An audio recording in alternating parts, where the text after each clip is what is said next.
So we are going to go on and we're going to talk a little bit more, because it takes us quite nicely into sharing stories and the importance of sharing stories. And we will ask people at some point to think about the way in which they would like to share their own narrative. Because there's one interesting thing that I always agree is that if you do not write your story, somebody else will write it for you. And it may not necessarily be the story that you want to tell. So we really want to talk about the importance of the way in which we do tell stories. For instance, when we think about Sorrel and Black Cake, which was part of the Windrush story for the Geraldine Connor Foundation back in 2018, that was about storytelling. That was about gathering young people to explore the way in which they could retell a historic narrative in their own way, ways in which they could go and ask questions, whether their families were part of that movement or not.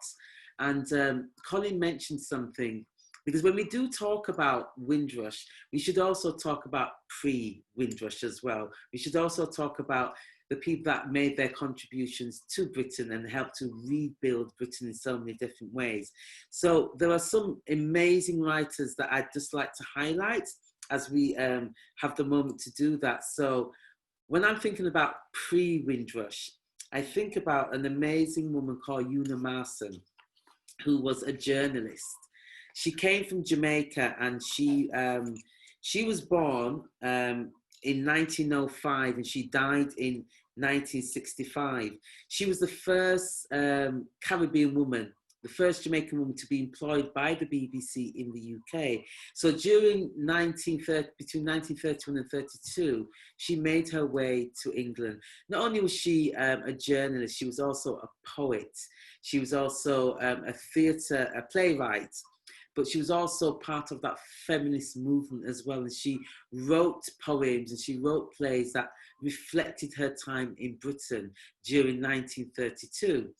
And also she was someone that made her way to Turkey, and she sat on the panel for the International Conference for Women's Rights. So when we think about the suffragettes, we think about Emily Pankhurst. But for a moment, we can start to think about Una Marson, who worked for the BBC, and we can begin to change the narrative.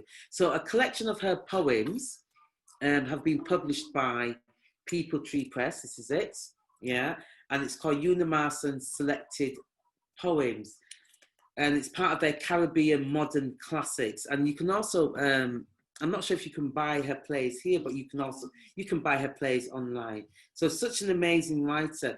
But I also wanted to mention Camille Braithwaite as well, who recently passed away.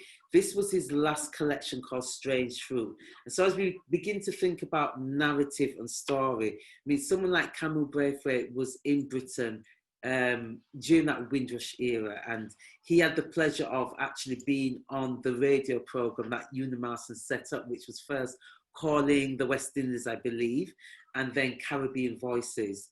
And so the likes of Camille Braithwaite and John LaRose, so many different people, Andrew Salkey, were on there reading their poetry, reading their narratives. So we do want to celebrate the work of Camille Braithwaite, because he recently died in February and he would have been 90. So such an interesting poet. So as we begin to think about narratives, we can also think about reading other people's works, including the work of Emily as well.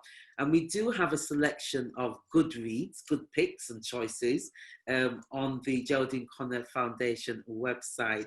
So we're helping you out there. So there's a way in which you can begin to think about writing.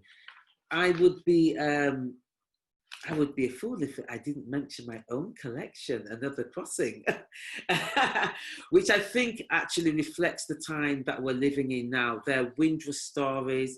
I was smiling at Colin because my mother was agreeing with him, but I was thinking about the front room, and I have stories about the front room. And I was thinking about Sorrel and Black Cake being based in the front room. So whether you're on here as a listener, participant, whether your family's from the Caribbean or Africa, it doesn't matter where they are in the world, we really want to receive those stories in different ways.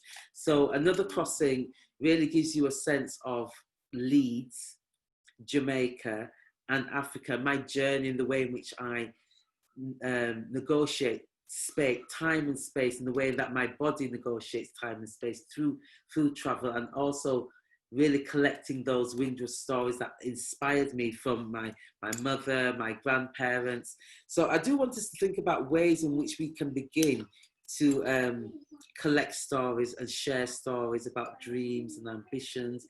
They don't have to be Windrush stories. So in the chat, I believe we're going to put something up about where you can send those stories to, but it is going to be the Geraldine Connor Foundation, and you can send them to Selena at gcfoundation.com or Elizabeth, but the information will be in the chat, and so you'll be able to find out. And just check out the amazing work that the Geraldine Connor Foundation are doing, not just around Windrush, but the way in which they work with community in different. Interesting, Khadijah, what you were talking about the front room with Colin and in Sorrel and Black Cake. Yes. And it made me think of, in one of the letters home that my granddad wrote to my grandmother in 1946, he said, in the last package I sent you a radio.